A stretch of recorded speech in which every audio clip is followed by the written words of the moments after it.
अस्सलामुअलैकुम, मैं हूं मोहम्मद जुनैद। शाहज़ेब खानज़ादा की गैर मौजूदगी में इस प्रोग्राम की मेज़बानी मैं कर रहा हूं। आज बहुत ही अहम दिन इस हवाले से कि मकबूजा कश्मीर के तनाज़े को अक़वाम मुत्तहिदा की सिक्योरिटी काउंसिल में उठाया गया।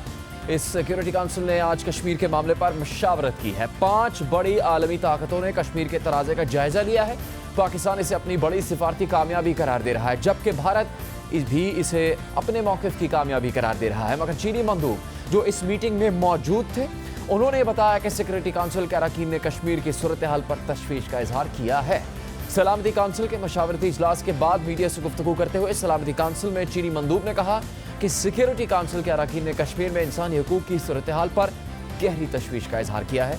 अरकान ने दोनों फ़रीक़ैन से एकतरफ़ा कार्रवाई से गुरेज का मशवरा दिया। चीन के मंदूब ने कहा कि भारत की तरफ से आईनी तरमीम ने कश्मीर में स्टेटस को तब्दील कर दिया है। इससे खित्ते में कशीदगी बढ़ेगी। एकतरफ़ा कदम ने सूरत हाल को पेचीदा बना दिया है। साथ ही उन्होंने कहा कि भारतीय इक़दाम ने चीन की खुद मुख्तारी को भी चैलेंज किया है। चाइना की तरफ से ये बयान आना अहम है, चूँकि चाइना P5 मेंबर्स में से एक है सिक्योरिटी काउंसिल के, और 3 बड़े मेंबर्स में से एक मुल्क है। ये बहुत ही अहम बयान है। चीनी मंदूब के बाद अक़वाम मुत्तहिदा में पाकिस्तान की मुस्तकिल मंदूब मलिहा लोधी ने भी मीडिया से बात की। उन्होंने कहा कि मकबूजा कश्मीर के लोगों की आवाज़ दुनिया के सबसे बड़े सिफारती फोरम पर सुनी गई है। आज की इस मीटिंग में इस बात का ये एतराफ़ है कि कश्मीर का तनाज़ा आलमी तौर पर तस्लीम शुदा है। साथ ही भारत का दावा भी मुस्तरद हो गया कि कश्मीर उसका अंदरूनी मामला है। अक़वाम मुत्तहिदा में चीन और पाकिस्तान के मंदूबीन की मीडिया से गुफ्तगू के बाद भारतीय मंदूब ने भी मीडिया से गुफ्तगू की। अक़वाम मुत्तहिदा में भारत के मुस्तकिल मंदूब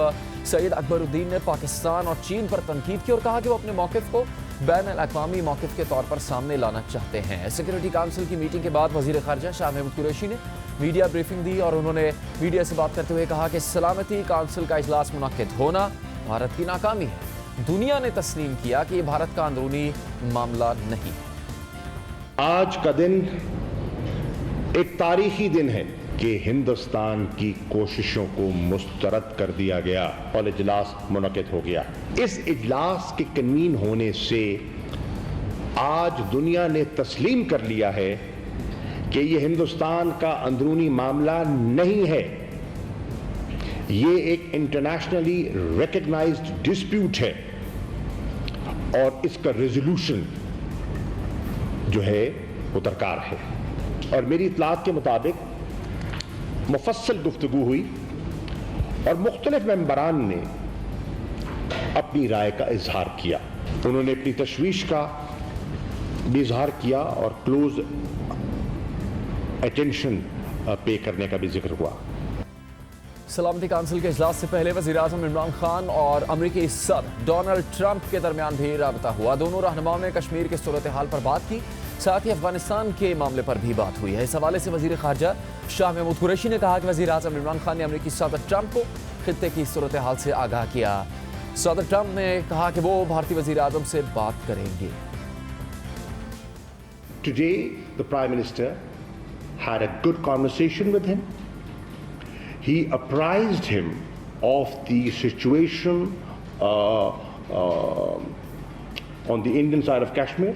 President Trump was sensitized by the Prime Minister on the delicate situation the region is facing, and he took note of that, and he said that he would engage with the Indian Prime Minister and remain in touch with the Prime Minister of Pakistan. इसके अलावा वज़ीर ख़ारजा का कहना था कि G5 के रुकन ममालिक में से 4 से पाकिस्तान का राब्ता हुआ, फ्रांस से भी राब्ता किया जाएगा और अपना नुक्ता नज़र बताया जाएगा।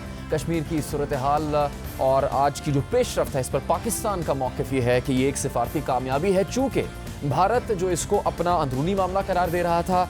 इस कश्मीर के तनाज़े पर सिक्योरिटी काउंसिल में अक़वाम मुत्तहिदा की बात होना और दीगर ममालिक का मौक़िफ़ आना और फिर चाइना का ये मौक़िफ़ सामने आना पाकिस्तान की कामयाबी है।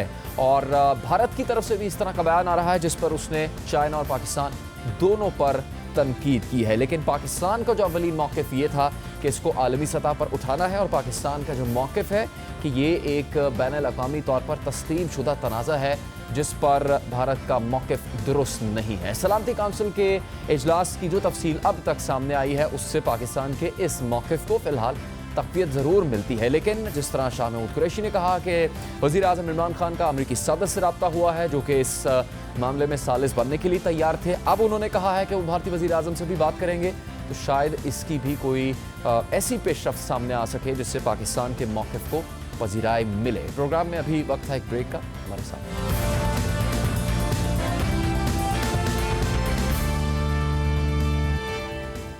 अक़वाम मुत्तहिदा की सलामती काउंसिल में तनाज़ा कश्मीर और इस पर भारतीय इक़दामात को ज़ेर बहस लाया गया और इसमें पाकिस्तान की कोशिशें रंग लाईं जब इजलास बुलाने की दरख्वास्त दी गई और आज भी पाकिस्तान का मौक़िफ़ सुना गया है। हम अक़वाम मुत्तहिदा में पाकिस्तान की मुस्तकिल मंदूब मलिहा लोधी साहिबा से बात करेंगे। मलिहा साहिबा, शुक्रिया आपके वक्त का।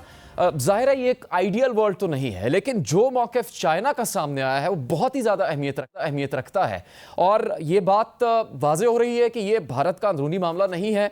सलामती काउंसिल में इसको डिस्कस किया गया, उस पर स्टेटमेंट बाहर आई है, आपने भी वहाँ पर गुफ्तगू की, लेकिन लग ऐसा रहा है कि भारत एक डिनाइल मोड में है, वो चाइना पर भी तनकीद कर रहा है यहाँ पर। जी, मैं समझती हूँ जो सबसे अहम पहलू आज की सिक्योरिटी काउंसिल मीटिंग का था वो ये है कि कश्मीरी अवाम मकबूजा कश्मीर में उनकी वहाँ तो आवाज़ बंद करने की कोशिश हो रही है, लेकिन उनकी आवाज़ यहाँ सुनी गई लाउड एंड क्लियर। और जाहिर है यहाँ से जो पैगाम जाता है सिक्योरिटी काउंसिल मीटिंग के होने से ही वो यही जाता है कि इंटरनेशनल कम्युनिटी जो है वो कंसर्न्ड है सिचुएशन के बारे में। और इस मीटिंग का होना ही, जैसे कि आपको मालूम है, आपने खुद भी कहा, ये पहली दफ़ा 50 साल से ज़्यादा में एक मीटिंग हुई है सिक्योरिटी काउंसिल की मखसूस एक्सक्लूसिवली जम्मू एंड कश्मीर पे। ये तो उस बात की तायद हो जाती है कि जो हिंदुस्तान का प्रोपेगेंडा है कि ये इनका एक अंदरूनी मामला है, उसकी तो टोटल नफी हो जाती, टोटल कॉन्ट्रडिक्शन हो जाती। इस मीटिंग का होना ही इस बात की अलामत है और इसकी अक्कासी करता है कि ये एक इंटरनेशनली रिकग्नाइज्ड डिस्प्यूट है और इस पे बैनुल-अक़वामी community, United Nation in particular, उनका एक रोल है इस पे। देखें, इस मीटिंग में जो ब्रीफिंग्स भी दी गई, जो मेरी मालूमात के मुताबिक यूनाइटेड नेशंस के 2 शोबों की जो ब्रीफिंग्स थी, उन ब्रीफिंग्स में यूएन सिक्योरिटी काउंसिल रेजोल्यूशंस का तज़किरा किया गया, लोगों को याद दिलाया गया और मेंबरान में से भी काफ़ी मेंबरान ने इसकी बात की कि यूएन सिक्योरिटी काउंसिल रेजोल्यूशंस मौजूद हैं। और जो यूनानिमस कॉल थी इस मीटिंग की वो यही थी कि जी इसका कोई पुरअमन हल तलाश करना चाहिए और वो पाकिस्तान के मौक़िफ़ की तायद होती है, इसलिए कि हमने तो 70 साल से कह रहे हैं कि हम तैयार हैं एक पुरअमन हल के लिए जो कि सिक्योरिटी काउंसिल रेजोल्यूशंस और यूएन चार्टर के मुताबिक होना चाहिए और कश्मीरी अवाम की उमंगों के मुताबिक होना चाहिए। तो हम उस पर कायम हैं और इंशाल्लाह आप देखेंगे कि हम अब इस माइलस्टोन, मैं तो इसको कहूँगी एक डिप्लोमेटिक माइलस्टोन है, इंशाल्लाह इसको हम आगे लेके जाएंगे, इस पे बिल्ड करेंगे। ये तो पहला कदम है। ठीक है मलिहा साहिबा, अगला कदम क्या होगा? एक तो ये आपकी वजीर खारजा से क्या बात हुई और जो सलामती काउंसिल का इजलास था उसके अंदर क्या चलता रहा, क्योंकि एक बड़ी डेवलपमेंट ये हुई इस इजलास के बाद, जो वजीर खारजा ने बताया कि वजीर आज़म इमरान खान और अमरीकी सदर डोनाल्ड ट्रंप के दरमियान राबता हुआ। जी, आपको जैसे मालूम है वजीर खारजा के ही खत के बेसिस पे ये मीटिंग बुलाई गई थी। उन्होंने खत लिखा जो मैंने डिलीवर किया president of the security council को, फिर चीन ने हमारे बिहाफ पे भी इस मीटिंग को कॉल करने का उसकी सपोर्ट की और हमारे खत डिलीवर होने के 72 आवर्स के अंदर अंदर ही ये मीटिंग कॉल हो गई। और आपको मालूम है कि भारत ने बहुत कोशिश की, सफारती कोशिश की कि ये मीटिंग ना हो। वो मुख्तलिफ सिक्योरिटी काउंसिल के मेंबरान के पास लॉबी करते रहे, यही कहते रहे कि जी ये अंदरूनी मामला है, सब कुछ ठीक हो जाएगा मकबूजा कश्मीर में, आप बस मीटिंग ना करें।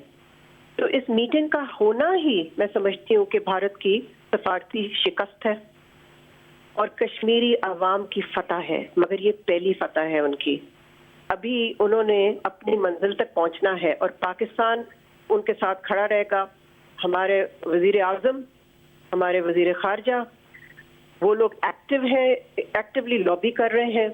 आपको मालूम ही है, आपने एक फ़ोन कॉल का तस्करा किया, मगर बहुत ज़्यादा फ़ोन कॉल्स की हैं। वज़ीर आज़म इमरान खान ने बहुत सारे हेड्स ऑफ स्टेट से, हेड्स ऑफ गवर्नमेंट से बात कर चुके हैं, और वज़ीर ख़ारजा भी। और ये हम अपना जो डिप्लोमेटिक कैंपेन है इसको सस्टेन करेंगे एट द हाईएस्ट लेवल। ठीक है मलय साहबा, रशिया का मौक़िफ़ हमें अंदाज़ा है उसका, लेकिन चीन का मौक़िफ़ वाज़ेह है, और फिर बरतानिया और अमेरिका ये कह चुके हैं कि वो अपनी पोजीशन में कोई तब्दीली नहीं लाए। उनका जो मौक़िफ़ है कश्मीर के तनाज़े पर वो वही है जो कि भारत के इस इक़दाम से पहले था तनाज़े कश्मीर के हवाले से।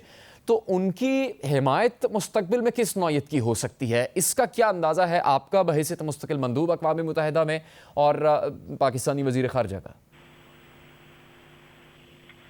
देखिए, जहाँ तक बरतानिया का ताल्लुक है, जो हमारी मालूमात हैं, उन्होंने इस मीटिंग में खुल के ये कहा कि जो ह्यूमन राइट सिचुएशन है मकबूजा कश्मीर में, उसकी इंडिपेंडेंट इन्वेस्टिगेशन होनी चाहिए। तो मैं समझती हूँ कि वो भी पाकिस्तान की पोजीशन की तायद है।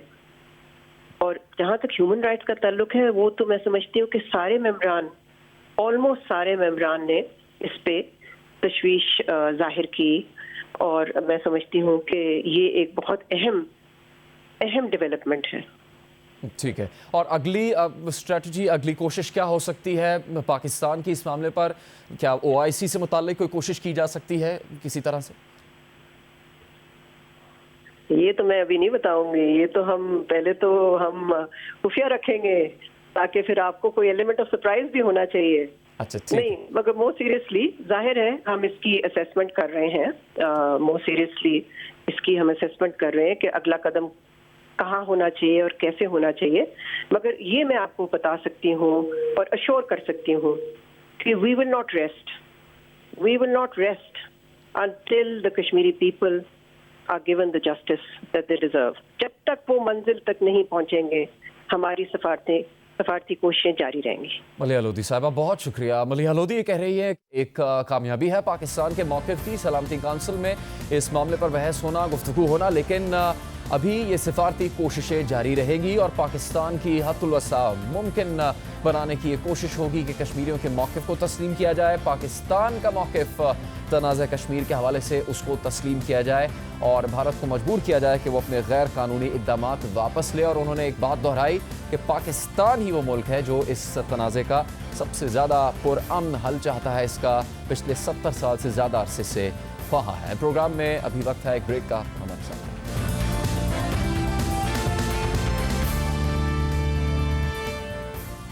प्रोग्राम में अभी बात पाकिस्तान के सबसे बड़े शहर कराची की, जिसको यहाँ पर बेतहाशा कचरा जमा होने और उसकी ठिकाने लगाने का कोई इंतजाम ना होने की वजह से कचरा जी भी कहा जाता है। सफाई के लिए वफाकी हुकूमत से लेकर सिंध हुकूमत तक सभी मुतहर्रिक नजर आ रहे हैं। दोनों हुकूमतों ने अपनी अपनी सफाई मुहिम का आगाज़ किया हुआ है, जिसमें दोनों हुकूमतों के नुमाइंदे मुख्तलिफ इदारों और अदाकारों की हिमायत लेने में भी मसरूफ़ हैं।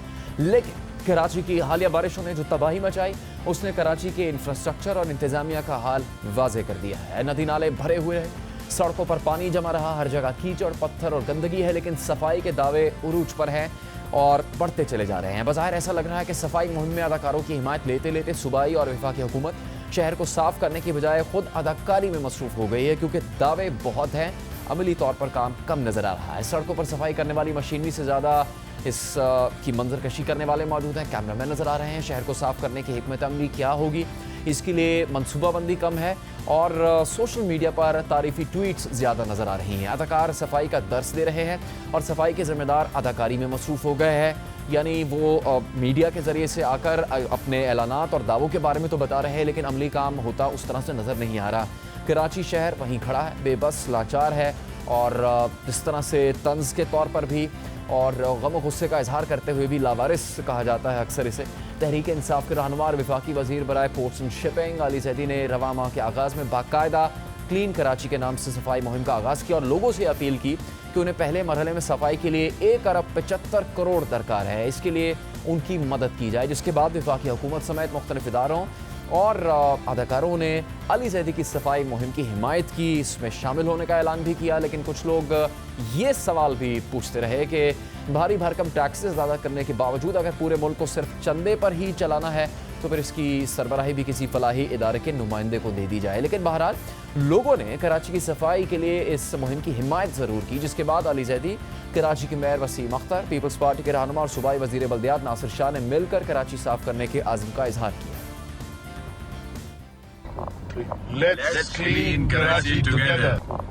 Let's clean Karachi together. बज़ाहिर विफाक की हुकूमत, सूबाई हुकूमत और शहरी हुकूमत सब सफाई के मसले को लेकर एक पेज पर नजर आ रहे थे, मगर साथ साथ कराची की इस हालत जार पर एक दूसरे को ताने भी दिए जा रहे थे। सफाई ना होने की बराबर थी, लेकिन क्रेडिट भरपूर लिया जा रहा था। छोटी सी काविश को बहुत बड़ा करके दिखाया जा रहा था। 12 अगस्त को सूबाई वज़ीर इत्तलात सईद गनी ने एक वीडियो ट्वीट करते हुए मौक़िफ़ इख्तियार किया कि आई चंद्रीगढ़ रोड दूसरी तरफ से भी साफ है, जिस पर अली जैदी ने जवाबी ट्वीट करते हुए लिखा कि आई चंद्रीगढ़ रोड के साथ एक नाला है जिसे दहाइयों तक साफ ही नहीं किया गया था। हमने उस नाले को अपनी सफाई मुहिम के 5वें दिन साफ किया है। अब सईद गनी इसका क्रेडिट लेना चाहते हैं, जिस पर सईद गनी ने एक और ट्वीट किया और मौक़िफ़ इख्तियार किया कि वो बहस में नहीं उलझना चाहते, लेकिन काश आप इन सड़कों पर ईद से एक दिन पहले आते, जहां हम 3 मरतबा आए और आखिरी चक्कर हमने रात के 1:30 बजे लगाया और वज़ीर आला सिंध ने वाटर बोर्ड को अहकामात दिए कि सड़क सुबह तक साफ कर दी जाए। आपके नफीस बरादरान को इसका मुकम्मल इल्म है, ज़रा उनसे इस बारे में मालूम कर लें। क्रेडिट लेने और एक दूसरे को ताने देने का मामला यहाँ पर रुका नहीं। कराची के संगम ग्राउंड से जो कचरा दोबारा उठाया गया, उस पर भी एक तनाज़ा खड़ा हो गया। ईद उल अज़हा के मौके पर जो कचरा जमा हुआ उसे कराची के संगम क्रिकेट ग्राउंड में फेंका गया। पूरा ग्राउंड कचरा कुंडी में बदल गया, जिसकी ग्राउंड के करीब रहने वाले शहरियों ने शिकायत भी की। तस्वीर जब सोशल मीडिया पर वायरल हुई तो इस सईद गनी ने उस पर रद्दमल देते हुए अली जैदी को मुखातिब करते हुए कहा कि बराए मेहरबानी शहर में कचरा फेंकना बंद करें। और आज उन्होंने प्रोग्राम जियो पाकिस्तान से बात करते हुए कहा कि क्लीन कराची के नाम पर एक जगह से कचरा उठाकर दूसरी जगह पर फेंका जा रहा है। ये काफ़ी उनका एक संजीदा इल्ज़ाम था। उन्होंने पहले शुरू नहीं किया, हमने एक कंपेन उससे पहले शुरू की थी और बीच में फिर उन्होंने भी शुरू कर लिया। लेकिन अच्छी बात है अगर वो ऐसा काम करते हैं जिससे कराची के शहर में कुछ बेहतरी आ सकती है। लेकिन एक चीज़ और मैं आपके तवज्जुह से बताना चाहता हूँ जो बहुत ज़रूरी है कि तय ये हुआ था कि ये जो क्लीन कराची कंपेन है, इसमें जब ये नालों से कचरा निकालेंगे या नालों के पास जो कचरा उसको उठाएंगे, उसको ये डिस्पोज ऑफ करेंगे, डंप करेंगे जो लैंडफिल साइट्स हैं कराची की 2 वहाँ पर। और मैं आज तक आपको बता रहा हूँ कि एक ट्रक भी लैंडफिल साइट तक नहीं गया है। ये तमाम का तमाम कचरा जो ये क्लीन कराची कैंपेन में उठा रहे हैं, वो एक जगह से उठाकर कराची शहर की मुख्तलिफ जगहों पर डंप कर रहे हैं और ये बहुत ख़तरनाक बात है। इससे आप कराची को क्लीन नहीं कर रहे हैं, इससे कराची में मज़ीद गंदगी फैलेगी। अब इस पर रद्दमल देते हुए अली जैदी ने आज अपनी प्रेस कॉन्फ्रेंस में कहा कि ग्राउंड में कचरा फेंकने के लिए जगह सॉलिड वेस्ट मैनेजमेंट ने दी थी। साथ ही उन्होंने सईद गनी पर तनकीद की कि जब यहाँ दहशतगर्दों के दफातर मौजूद थे उस वक्त आपने सवाल क्यों नहीं किया। सबका शुक्रगुजार हूँ, 2-3 लोगों का नहीं हूँ क्योंकि वो ज़्यादातर स्टोरी कर रहे हैं। वो उनको पता नहीं है कि वो जो GTS है, गार्बेज ट्रांसफ़र स्टेशन, ये हमें सॉलिड वेस्ट मैनेजमेंट ने खुद दिया आइडेंटिफाई करके कि जी आप कचरा जमा करके यहाँ डालें, यहाँ से उठा के फिर लैंडफिल में जाएगा। वो 2-3 ज़िलों में तो है ही नहीं, लेकिन जहाँ जहाँ वो हमें बता रहे हैं वो हम वहाँ कचरा जमा कर रहे हैं। फिर वो वीडियो बना के देखें जी कचरा रोड पे नहीं है, ये मैदान है। और जो डिस्ट्रिक्ट सेंटर में ग्राउंड है जिसके ऊपर बड़ी ज़ोर से आपको तकलीफ हो रही है, आप उस वक्त क्यों सो रहे थे जब दहशतगर्द तंजीम के वहाँ दफ्तर बन रहे थे? हुकूमत तो आपकी थी उस वक्त तो आपने कोई शोर नहीं किया। अब वो 2-3 दिन के लिए अगर वो आज रात को बाय द वे कचरा वहाँ से उठ भी रहा है और जा रहा है लैंडफिल साइट में, तो उस वक्त तो आपको कोई तकलीफ नहीं हुई। आपके पार्टनर थे, मैं भूल गया, दहशतगर्दी में भी शायद पार्टनर थे। अब ये लागतबाजी एक दूसरे के खिलाफ बयानात ये अच्छी बात नहीं, लेकिन फिर भी एक खुशाइन पहलू ये है इस सारी मुहिम के दरमियान के अली जैदी हो, सईद गनी हो, नासिर हुसैन हो या फिर मेयर कराची, उनकी नीयत पर, उनके जज्बे पर शक नहीं किया जा सकता। क्योंकि जब सईद गनी ने ये ट्वीट की कि कचरा उठाया जाए और यहाँ पर कचरा फेंकना बंद किया जाए, तो अब अली जैदी साहब ने ट्वीट की है तस्वीर और उसमें उन्होंने कहा है कि उन्होंने संगम ग्राउंड से कचरा हटा दिया है। ये बिफोर और आफ्टर, यानी जो पहले हालत थी और उसके बाद कचरा हटाए जाने के बाद की तस्वीर उन्होंने जारी की है, यानी काम करने का जज्बा मौजूद है। इसी प्रेस कॉन्फ्रेंस में उन्होंने क्लीन कराची के दूसरे मरहले का ऐलान भी किया और पीपल्स पार्टी के रहनुमा नासिर हुसैन शाह की तारीफ भी की। उस फेज 1 फेज 1B का जो एक हिस्सा है उसका नाम है नेम एंड शेम। जिसको आप कचरा फेंकते हुए, लिटरिंग करते हुए रोड पे कहीं भी कचरा फेंकते हुए देखें, आपसे मेरी दरख्वास्त है कि फोटो लें, उसका अगर आपको नाम पता है उसका नाम बताएं, जहां वो कचरा फेंक रहा है पता लोकेशन वो लगाएं और उसको सोशल मीडिया पे डाल दें। एक तो नासिर शाह साहब आपका शुक्रिया अदा करना चाहता हूँ, नाम लेके आपको शायद प्रॉब्लम देते आपकी पार्टी वाले लोग, लेकिन आपने जो आपने रीच आउट किया वो आपका बड़ा शुक्रिया। फेज 1B का दूसरा, एक तो नेम एंड शेम हो गया, आज से इंशाल्लाह दूसरा शुरू हो रहा है। टारगेट शहर को कचरे से साफ करना है। यानी एक तरफ वफाकी हुकूमत के नुमाइंदे कराची की सफाई को लेकर दूसरे मरहले में दाखिल हो गए हैं और सूबाई हुकूमत के वजीर बल्दियात की तारीफ भी कर रहे हैं। वहीं सूबाई हुकूमत ने अलग और एक नए नाम से एक नई सफाई मुहिम का आगाज़ कर दिया है। 14 अगस्त को वजीर आला मुराद अली शाह ने ब्लू जैकेट प्रोजेक्ट के नाम से कराची में सफाई मुहिम का ऐलान किया। इसका मोटो है से नो टू लिटरिंग, वो शुरू करना चाहते हैं। इंशाल्लाह ताला हम डिस्ट्रिक्ट साउथ से शुरू कर रहे हैं और जैसे बहरोज भाई ने बताया कि यहाँ नहीं रुकेंगे, पूरा कराची, पूरा सिंध और पूरा पाकिस्तान, आप लोग अगर हिम्मत करेंगे तो इंशाल्लाह ताला हम इसमें कामयाब होंगे। इस सफाई मुहिम की हिमायत में भी अदाकार और रज़ाकार सामने आए हैं। दिलचस्प बात यह है कि सिंध हुकूमत की सफाई मुहिम का आगाज़ की तकरीब सफाई मुहिम नहीं बल्कि कॉन्सर्ट का मंजर पेश कर रही थी। इस तकरीब में सिंध हुकूमत ने अपनी सफाई मुहिम का ऐलान किया। इस तकरीब में जो बैनर्स लगे थे उन पर के इलेक्ट्रिक के लोगोस भी थे, यानी के इलेक्ट्रिक अली ज़ैदी की सफाई मुहिम की भी हिमायत कर रही थी और सिंध की हुकूमत की सफाई मुहिम की भी हिमायत कर रही है। लेकिन शहरियों के मुताबिक के इलेक्ट्रिक को सफाई मुहिम की बजाय अपना काम ज़्यादा संजीदगी से करना चाहिए, क्योंकि सिंध भर में बारिशों से मुताल्लिक़ हादसात में 27 लोगों की हलाकतों की खबर सामने आई, जिसमें 24 का ताल्लुक कराची से और इन 27 में से 18 लोगों की हलाकतें बिजली के करंट की वजह से हुई हैं। इसीलिए शहरियों का ये मौक़िफ़ है कि अगर के इलेक्ट्रिक सफाई मुहिम के बजाय अपने काम में ज़्यादा संजीदा दिखाई दे तो शायद मामलात कराची शहर के बेहतर हो सकते हैं। इसीलिए अब तक के इलेक्ट्रिक के खिलाफ कई FIRs दर्ज हो चुकी हैं। के इलेक्ट्रिक का इस पर मौक़िफ़ ये है कि वह हर तफ्तीश में मुकम्मल ताउन करेगी और तफ्तीश मुकम्मल होने के बाद मुनासिब एक्शन लिया जाएगा। और वो ये कहते हैं कि जहाँ पानी खड़ा होता है वो उनकी जिम्मेदारी नहीं है, अगर वहाँ से करंट लगने के वाक़यात पेश आते हैं तो फिर ये शहरी हुकूमत की जिम्मेदारी है कि वो इसको ठीक करे। बहरहाल कराची की सफाई का क्रेडिट तो सभी ले रहे हैं, लेकिन कराची में अब तक बाज़ इलाकों में पानी जमा है, मलबा बिखरा पड़ा है, कचरा फैला और बुरे मनाजिर सामने आ रहे हैं कराची से। और जो अली ज़ैदी साहब की दूसरे मरहले में ये गुफ्तगू सामने आई है कि नेम एंड शेम की मुहिम होगी, ये भी एक मुश्किल काम है, चूँकि शहरी ख़ुद से इस सारे मामले को अपने हाथ में नहीं ले सकते।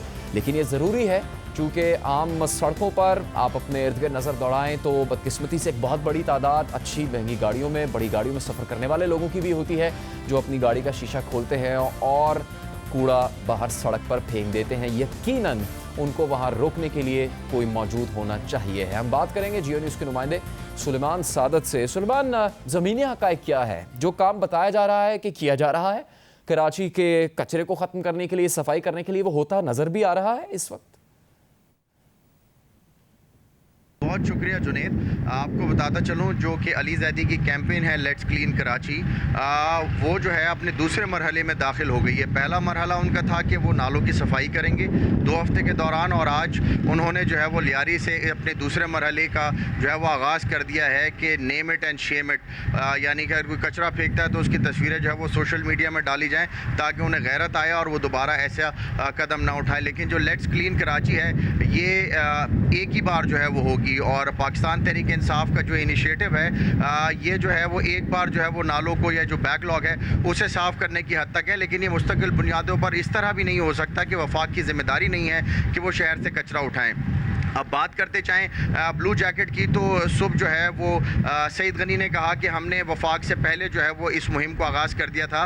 अफसोस की बात यह है कि सिंध हुकूमत, जिसका बुनियादी तौर पर यह काम है कि वो शहर से कचरा उठाए, जिसका इदारा है Sindh solid waste management board जो कि 4 अजला के अंदर काम करता है, वो मुहिम की बात कर रहे हैं। कराची को किसी मुहिम के तहत तो साफ़ नहीं किया जा सकता, कराची को यौमिया बुनियादों पर साफ़ करना पड़ेगा जिनका काम है। और आपको बताता चलूँ कि जो Sindh solid waste management board है, $1 मिलियन जो है वो साल सफाई का जो है वो उनको दिया जाता है। तो 4 अजला हैं, और आपको बताता चलूँ कि 2 अरब रुपए से ज़ायद का जो है वो बजट था, और 2 अरब रुपए से ज़ायद जो है वो सिर्फ इसलिए दिए जाते हैं कि वो सफाई करें। अच्छा, फिर जब Sindh solid waste management board का ये काम है तो सफाई क्यों नहीं हो पाती? सफाई इसलिए नहीं हो पाती कि बताया गया था कि चाइनीज़ कंपनी आएगी और वो शहर से सफाई करेगी।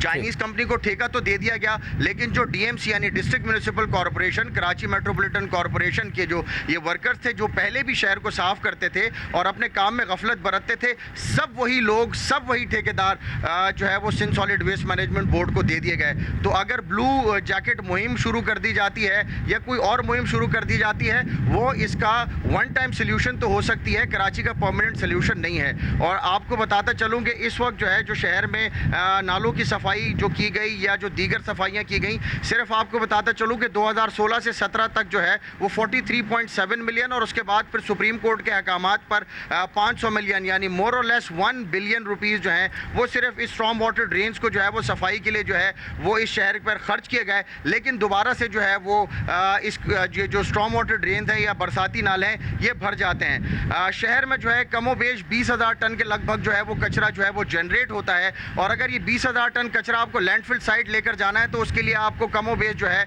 वो 2,000 जो है कॉम्पैक्टर्स या डंपर्स दरकार होंगे, लेकिन कुछ 400-500 के लगभग तो मौजूद हैं। सारा कचरा उठाने के लिए जो है वो डंपर या कॉम्पैक्टर जो है वो मौजूद नहीं है और लैंडफिल साइट पर 5,000 से 6,000 या बहुत ज़्यादा कर लें तो 6-7,000 टन कचरा यौमिया पहुंच ज़रूर जाता है, लेकिन सारा कचरा नहीं जाता। शहर में 6 कैंटोनमेंट बोर्ड्स हैं, 6 डिस्ट्रिक्ट हैं, 1 डिस्ट्रिक्ट काउंसिल है। इतना सारा कचरा जनरेट होता है 20,000 टन के लगभग, सिर्फ 5 से 6,000 टन कचरा चला जाता है। बाकी कचरा कहाँ जाता है? बाकी कचरा जो मेरे पीछे आप देख रहे हैं जो एक स्ट्रॉम वाटर ड्रेन है, इन स्ट्रॉम वाटर ड्रेन में डाल दिया जाता है क्योंकि मुबैना तौर पर जो कचरा लैंडफिल साइड नहीं जाता वो इन बरसाती नालों की नज़र कर दिया जाता है, क्योंकि बरसाती नालों की नज़र करने से फ़ायदा ये होता है जो कि ज़मीनी तौर पर काम कर रहे होते हैं वो लैंडफिल साइड नहीं लेकर जाते हैं। 50-60 लीटर जो डीजल कीमत में उन्हें पैसा मिलता है वो पैसा बच जाता है और वो जो नीचे की इंतज़ामिया होती है वो ये बचा लेते हैं। तो इसका सिर्फ एक ही तरीका है जो कि चाइनीज़ कंपनी को जब ये ठेके दिए गए थे इस शहर के कि डोर टू डोर जो है वो गार्बेज कलेक्शन होगा। जब आपके घर की दहलीज से कचरा उठा लिया जाएगा और उसे लैंडफिल तक पहुँचा लिया जाएगा तो फिर सवाल ही नहीं पैदा होता कि लैंडफिल साइट तो फिर सवाल ही नहीं पैदा होता कि कचरा जो है आपको कहीं और दिखाई दे लैंडफिल साइट के बजाय, ना कचरा फिर आपको स्ट्रॉम वाटर ड्रेन। तसव्वुर से भी ज़्यादा और गंभीर मामला है कराची की सफाई का और इसी के लिए हम इस सारे मामले के कराची को इंतज़ामी तौर पर चलाने के माहिर से हम बात करेंगे, साबिक एडमिनिस्ट्रेटर कराची फ़हीम ज़मान साहब से। फ़हीम साहब, हमारे नुमाइंदे भी बता रहे थे कि किस तरह से हकीकत में अमली तौर पर काम हो रहा है। मुहिम का ऐलान होना अच्छी बात है, वफाकी वज़ीर है, वफाक कहता है उसका काम नहीं, लेकिन फिर भी अगर वो काम करने का ऐलान कर रहे हैं तो अच्छी बात ज़रूर है। लेकिन फिर वज़ीर आला ने भी एक मुहिम का ऐलान कर दिया। आपको लगता है कि जो तरीका ये लोग इख्तियार कर रहे हैं उससे कराची शहर वाकई साफ़ हो सकेगा या का निज़ाम बेहतर हो सकेगा, या फिर ये सिर्फ बुलंद दावे साबित होंगे? आपने बिल्कुल सही निशानदेही की है। देखिए, कराची एक ज़िंदा शहर है जिसके लिए अगर 2.5 करोड़ की आबादी है तो कम से कम 12-15 हज़ार टन सिर्फ और सिर्फ डोमेस्टिक गार्बेज जनरेट करता है ये शहर। इसके अलावा इंडस्ट्रियल कमर्शियल गार्बेज जो है वो अलग है। आप इस मुहिम की चलाने वालों की नीयत पे किसी तरह का शुबा नहीं करना चाहता। बहुत अच्छी बात है, ये मुहिमें वक्तन फ़वक्तन चलनी चाहिए, मगर बुनियादी ज़रूरत जो है वो गवर्नेंस को दोबारा सही खतूत पे लाने की ज़रूरत है।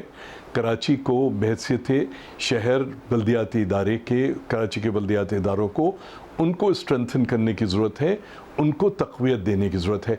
वो नहीं हो रहा। आप मुझे बताइए, वफाक का बल्दियात से क्या ताल्लुक़ वास्ता है? इवन सूबाई हुकूमत का बल्दियाती अमूर से क्या वास्ता? हमारा आईन निज़ाम 3 टियर पे गवर्नेंस ऑफ़र करता है। जब तक हम अपने बल्दियाती इदारों को, और देखिए एक बहुत ज़रूरी चीज़ ये समझने की है, कराची दुनिया के चंद मेगा सिटीज़ में से एक है और इस मेगा सिटी की 2.5-3 करोड़ की, 2.25 करोड़ की जो भी आबादी है उसको आप किसी भी पाकिस्तान के दूसरे शहर से कंपेयर नहीं कर सकते। बदनसीबी ये है कि कराची पाकिस्तान के किसी भी दूसरे शहर के मुकाबले में कराची को तवज्जो नहीं दी जाती। फ़हीम साहब, अब ये तो एक हकीकत है कि कराची को ठीक तरीके से चलाया नहीं गया पिछले कई बरस में। अब अगर एक कोशिश शुरू होती है तो उसमें भी चंदा मांगा गया, यानी अली जैदी साहब ने कहा कि इस मुहिम के लिए पैसे इकट्ठे करने की ज़रूरत होगी, आवाम उसमें पैसे दे। तो अब ये सवाल उठ रहा है कि क्या यही बेस्ट तरीका है इसका, चूँकि अब तो ये चीज़ तवक्को थी कि टैक्स का पैसा सही तरीके से इस्तेमाल होकर वो शहरियों की फलाह बहबूद पर और शहरों की बेहतरी के लिए इस्तेमाल किया जाएगा। तो आपके ख्याल से ये मुनासिब तरीका होगा कि आवाम को फिर मजबूर किया जाए कि वो किसी किस्म का चंदा दें सफाई मुहिम के लिए? देखिए, हम डैम बनाना शुरू करते हैं तो आवाम से चंदा मांगते हैं, फिर कराची को साफ़ करने की बात करते हैं तो उसके लिए भी हम चंदा मांगते हैं। कराची तो खैर चलता ही खैरात पे है। आप ज़रा बदनसीबी देखिए, वो शहर जो वफाकी फेडरल टैक्सेस का 58 से 60% हर साल देता है या 83-85% सूबाई बजट देता है, ये तकरीबन इस साल के जो बजट थे उन पे कोई 6000 अरब रुपए आप तवक्को करते हैं कराची से रेज़ करने का, उसको आप 6 अरब रुपए और 10 अरब रुपए देने की बात करते हैं। देखिए, कराची बहुत बड़ा शहर है, कराची में सड़कों की सफाई अब झाड़ू के ज़रिए नहीं हो सकती, सिर्फ मैकेनिकल स्वीपिंग हो सकती है। सड़कें मैकेनिकल स्वीपिंग उस वक्त तक नहीं हो सकती अगर आप स्वीपर्स ले भी आएँ, जब तक कि सड़कें बनी हुई ना हो। सारी दुनिया में सड़कों पे सफाई रात में होती है, कचरा गार्बेज रात में उठाया जाता है। कराची में स्ट्रीट लाइट्स ही नहीं है, और तो और छोड़िए, ज़रा सितम ज़रीफ़ी देखिए, KMC और बल्दियाती इदारों की बिजली कटी हुई है इस वक्त। तो आप क्या नाले साफ़ करने चले हो, क्या आप वो कर रहे हो? आप आवाम से चंदा और पैसे जमा कर रहे हो और FWO के अकाउंट में डाल रहे हो, और आप समझते हो कि इस तरह से आप कराची को ठीक कर लोगे, कराची को साफ़ कर लोगे। कराची में बरसाती नाले तो अपनी जगह पे हैं, अगले 15-20 दिन में बरसात रुक भी जाएगी, मगर जो कराची का एंडेमिक प्रॉब्लम है गार्बेज का ना उठना, आप ये देखिए कराची की 3 डिस्ट्रिक्ट्स जो हैं वो प्राइवेट कॉन्ट्रैक्टर्स को दे दी गई हैं। उनको तकरीबन 10 करोड़ रुपए daily government of Sindh claim करती है कि वो उसको पे ऑफ भी कर रहे हैं, मगर खुदारा ये तो देखें, ये सारी चीज़। अच्छा, एक और बात है, कराची जैसे शहर के लिए 6 अरब 10 अरब 20 अरब 50 अरब कोई मायने नहीं है। आपका जो इस्तांबुल शहर है उसका तकरीबन 650 पाकिस्तानी अरब रुपए साल का बजट है। इसी तरह से मुंबई का बजट 450 अरब साल का है। तो आप जब तक कराची को वसाइल नहीं दोगे, और सबसे बड़ी बात ये, कराची को आप बांट नहीं सकते जब तक कराची के अंदर, चाहे वो डिस्ट्रिक्ट्स हों चाहे वो कैंटोनमेंट बोर्ड्स हों, उनको आप किसी एक बैनर तले नहीं लाओगे और उसका एक मरबूत निज़ाम नहीं बनाओगे, ना कराची साफ़ हो सकता है, ना कराची के नाले साफ़ हो सकते हैं, ना कराची के सूच ट्रीटमेंट प्लांट चल सकते हैं, ना कराची के शहरियों को जो मुनसिफाना तकसीम के ज़रिए पानी मिल सकता है। वहीम साहब, अगर इतना कराची का मसला, इसकी सफाई का, यहाँ पर सड़कों का निज़ाम, तो फिर शायद हमें इस बहस से निकलना नहीं होगा कि फ़लाँ इदारे का काम है फ़लाँ का नहीं। ये तो फिर सबके मिलकर काम करने से हल हो सकेगा। कराची का मसला चूँकि बुनियादी फ़र्क है, अब इलेक्शन से पहले पीपल्स पार्टी ने बड़े दावे किए, काम भी तरक्याती शुरू करवाए, लेकिन जब इलेक्शन हो गए, वो जीत गए, उनकी हुकूमत बन गई, तो फिर उनकी रफ्तार में बहुत ही ज़्यादा सुस्ती आ गई। और एक बड़ा फ़र्क है कराची और दीगर शहरों में कि दूसरे पाकिस्तान के शहरों में कहीं अगर फ्लाई ओवर है तो उसके नीचे, आपने भी देखा होगा, कोई भी जाकर देख सकता है कि उसके नीचे फूल और पौधे लगे हैं, एक बाग की सी मंजर बनाया जाता है। जबकि कराची में अगर कोई फ्लाईओवर है तो उसके नीचे या तो खाना बदोश मौजूद होते हैं या फिर मनशियात के आदी अफराद का अड्डा नज़र आता है किसी भी फ्लाईओवर के नीचे। तो ये सोच बदलनी पड़ेगी, क्योंकि यहाँ किसी वजीर से पूछे तो वो इन बातों का बुरा मनाते हैं। एक हल क्या है? मिलकर सब काम करेंगे तो हो सकेगा? मुझे ये बताइए, पूरा मुल्क कराची पे पलता है। अगर कराची को कुछ, मैं नहीं कहता आप 650 अरब रुपए दो, मैं नहीं कहता 450 अरब रो, कम से कम 100-200 अरब रुपए जब तक कराची के इंफ्रास्ट्रक्चर में आप इन्वेस्ट नहीं करोगे। और देखिए, सिर्फ चीज़ों को ठीक करने की ज़रूरत नहीं है, सबसे बुनियादी बात तो है आप समझो, आप नालों की सफाई हो रही है। नाले सारी दुनिया में जब नालों की ड्रेजिंग होती है तो दहानों से शुरू की जाती है, यहाँ पर बीच नाले में से कचरा उठा के स्पेस क्रिएट की जा रही है। मैं जो टीवी पर खाली देखता हूँ, लाजिम बात है, मेरे पास इदारे तो नहीं है, मैं जो KWSB KMC के अफसरान से बात करता हूँ, अफसरान खुद हंसते हैं, क्योंकि जो लोग कर रहे हैं उनको ना समझ है। नेक नियति के ऊपर मैं नहीं शुबा करता, मगर बुनियादी तौर पे कराची को समझने की ज़रूरत है, कराची के मसाइल को समझने की ज़रूरत है, और ये बात समझने की ज़रूरत है कि ये एक शहर है, इसको आप 6 डिस्ट्रिक्ट्स में डिवाइड कर दो, इसको 18 टाउन्स में डिवाइड कर दो, वो डिसेंट्रलाइजेशन ऑफ एडमिनिस्ट्रेशन तो हो सकती है, मगर कराची एक शहर है। कराची का कचरा ये नहीं देखता कि मैं कोरंगी में गिर रहा हूँ या मैं नाला जो है वो मैं ईस्ट में जा रहा हूँ या सेंट्रल में जा रहा हूँ। कराची में नदी, नाले, सुएज सिस्टम, कराची का सुएज सिस्टम कंप्लीटली कोलैप्स कर गया है। सुएज सिस्टम के अंदर बरसाती पानी नहीं जाना चाहिए और बरसाती नालों में सुवेज नहीं जाना चाहिए। अब मुझे बताइए, नेक नियति ला के आप इसका क्या बिगाड़ लीजिएगा? कुछ भी कर लीजिए, कुछ भी नहीं, जब तक कि आप ईमानदारी से इस शहर के जो मारूजी हालात हैं उनके ऊपर एक हमागीर नज़र नहीं डालते, उसको एक ओवरऑल उसमें नहीं देखते, और कराची के लोगों का दर्द जो है, जो लोग इस्लामाबाद में बैठे हैं या तुगलक हाउस में बैठे हैं, जब तक वो उसको अपना दर्द नहीं समझते, उस वक्त तक ये शहर इसी तरह से जो है सिसकता रहेगा।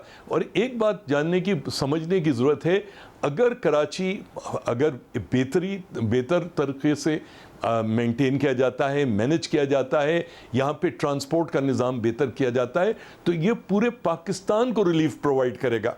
मगर जिस तरह से आपने पिछले 30-40 साल से कराची को ट्रीट किया है, उसके नतीजे में जो यहाँ पे तशद्दुद फैल रहा है, जो यहाँ पे ज़हनी अमराज फैल रहे हैं, यहाँ पर मतलब ये ऐसे नहीं ठीक हो सकता। ये कोई एक वफाकी वज़ीर या कोई एक वफाकी या सूबाई वज़ीर ये इसको नहीं कर सकता।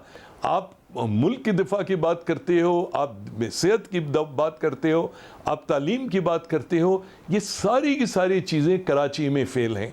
जब तक आप उसको संजीदगी से नहीं लोगे, आप संजीदगी से, और सबसे बड़ी बात, ये तमाम मसाइल जो हैं टेक्निकल नौइयत के हैं, इनको टेक्निकली देखने की ज़रूरत है। जो लोग बड़े बड़े मिनिस्टर्स और अफसरान आ जाते हैं, बाहर से आके बातें करते हैं, वो लोग जो जानते हैं वो बेचारे इस गुफ्तगू के तले दब जाते हैं और वो अपनी बात भी नहीं कर पाते। आपको मुकामी सतह पे एम्पावर करने की ज़रूरत है। फ़हीम ज़मान साहब, बहुत बहुत वज़ीर आला सिंध की मुहिम भी अच्छी है, वफाकी वज़ीर अली ज़ैदी की मुहिम भी अच्छी है, और वज़ीर बल्दियात नासिर हुसैन शाह की मुहिम भी अच्छी है, लेकिन आवाम को यकीन तब आएगा जब वाकई ही कराची शहर साफ़ होगा, कचरे से यहाँ पर निज़ाम बेहतर हो सकेगा। इसके लिए ज़रूरी है कि एक स्टार स्टडेड कैंपेन पर यकीन ना किया जाए, बल्कि ये तमाम लोग मिलकर बैठे हैं और ये फैसला करने की कोशिश करें कि मुस्तकिल बुनियादों पर, रोज़ाना की बुनियाद पर इदारों की कारकर्दगी को बेहतर बनाने के लिए क्या इक़दाम किए जा सकते हैं। फ़िलहाल आवाम यही कर सकती है, उससे ये अपील की जा सकती है आप सब लोगों से कि आप सड़कों पर कचरा फेंकना बंद कर दें, गैर मुतल्लका जगहों पर कचरा ना फेंकें, लेकिन मुस्तकिल बुनियादों पर जब इदारे अपना काम ठीक करेंगे तो ही कराची से कचरे का मसला हल हो सकेगा। प्रोग्राम में मज़ीद बात करेंगे, एक ब्रेक। गुज़श्ता प्रोग्राम में कराची में पेश आने वाला एक इंसानियत सोज तशद्दुद का वाक़या, एक खातून को तशद्दुद का शिकार बनाने का वाक़या हमने आपके सामने रखा। कराची में मुकीम शौहर के हाथों तशद्दुद का निशाना बनने वाली 19 साल शहजादी अलिशबा के अहले खाना कानूनी इमदाद के मुंतज़िर हैं। वो इंसाफ चाहते हैं, उस जुल्म का हिसाब चाहते हैं जो उनकी बेटी पर उसके बाद सरशौहर अली जाबिर मोती ने किया। अलिशबा के जिस्म पर लगे ज़ख्मों का हिसाब, उसको दी जाने वाली ज़हनी अज़ियत का हिसाब, उसकी तज़लील का हिसाब चाहते हैं, उसके साथ किया जाने वाला नाज़ेबा और इंसानियत सोच बर्ताव का हिसाब चाहते हैं। जब गुज़श्ता प्रोग्राम में हमने इस मामले पर बात की और इसके हक़ाइक़ सामने लाए, वाक़े की तफसील आपके सामने रखी, मुतासरा लड़की के अहले खाना का खदशा हुकाम तक पहुँचाने की कोशिश की कि अलिशबा का शौहर अली जाबिर मोती बड़ा बाअसर शख्स है, कहीं वो इंसाफ की राह में रुकावट ना बने, ये मामला कहीं दब ना जाए।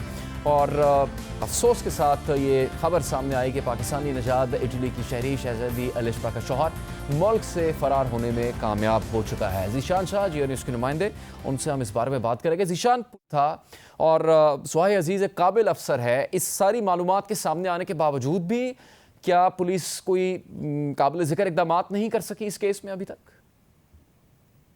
जी देखिए, बिल्कुल इस केस के हवाले से 2-3 अपडेट सामने आई हैं। दई की निशानदेही पे 2 जगहों पर पुलिस ने रेड की थी, जिसके अंदर एक दिमागी अस्पताल था, वहाँ पर पुलिस ने रेड की थी, जबकि हैदराबाद में मुलजिम के मामू और खाला के घर पर रेड की थी, जिसकी निशानदेही की गई थी मुदैया की जानिब से। तहम वहाँ पर मुलजिम नहीं मिला। इसकी खाला और मामू को अली के खाला और मामू को हिरासत में लिया गया, उनसे तफ्तीश की गई, और जब उनका फ़ोन रिकॉर्ड निकाला गया तो पता लगा उनका 2 महीने से मुलजिम से कोई रब्ता नहीं है। मुलजिम जो सिम इस्तेमाल कर रहा था वो उसके नौकर के नाम पर निकल के आई है। इस हवाले से मजीद उसका जो फ़ोन CDR सामने आया तो उससे जो आखिरी कॉल है वो एयरपोर्ट के पास की तस्दीक हो चुकी, फरार हो गया पाकिस्तान से। जी बिल्कुल, जब एयरपोर्ट से जब तफसीलात की सामने आई, उसके मुताबिक शाम 4:30 बजे की फ़्लाइट से, एयर अरबी की फ़्लाइट से पहले ये शारजा गया है और फिर वहाँ से ये UK की जानिब फ़रार हुआ है। इस वक्त पुलिस की जानिब से FIA से रब्ता कर लिया गया, ख़त लिख दिया गया, जिसके अंदर जो विक्टिम है उसकी जो तस्वीर जारी की गई हैं उस हवाले से, जबकि जो मुल्ज़िम बैरून मुल्क फ़रार हुआ है एयरपोर्ट के रास्ते, उस हवाले से अब इस तफ्तीश के अंदर इसके अंदर ये वाक़या किसी गाँव देहात में पाकिस्तान के सबसे बड़े शहर कराची में पेश आया, जहां पुलिस भी बज़ाहिर मुतहर्रिक है, वज़ीर आला भी मौजूद है, गवर्नर भी है, लेकिन अभी तक इस मामले का किसी बड़ी आला सतह पर नोटिस नहीं लिया गया। और उसका नतीजा आपके सामने है कि इस खातून को, इस लड़की को बदतरीन तशद्दुद का निशाना बनाने वाला शख्स बआसानी पाकिस्तान से फ़रार हो चुका है। सवाल है ये पाकिस्तान में कानून के और इंसाफ की फराहमी को यकीनी बनाने वाले इदारों के लिए कि आखिर वो क्या कर रहे हैं। प्रोग्राम का वक्त यहाँ पर ख़त्म होता है, इजाज़त दीजिए, अल्लाह। मुझे तो आप जानते ही होंगे, मेरा नाम है मिस्टर जिम। अरे अभी तक आपने मेरा चैनल सब्सक्राइब नहीं किया? अरे भाई फौरन सब्सक्राइब बटन पे क्लिक करके मेरा चैनल सब्सक्राइब करें, और हाँ, बेल आइकन पर लाजमी क्लिक करें ताकि आपको मेरी आने वाली तमाम वीडियोस की अपडेट मिलती रहे।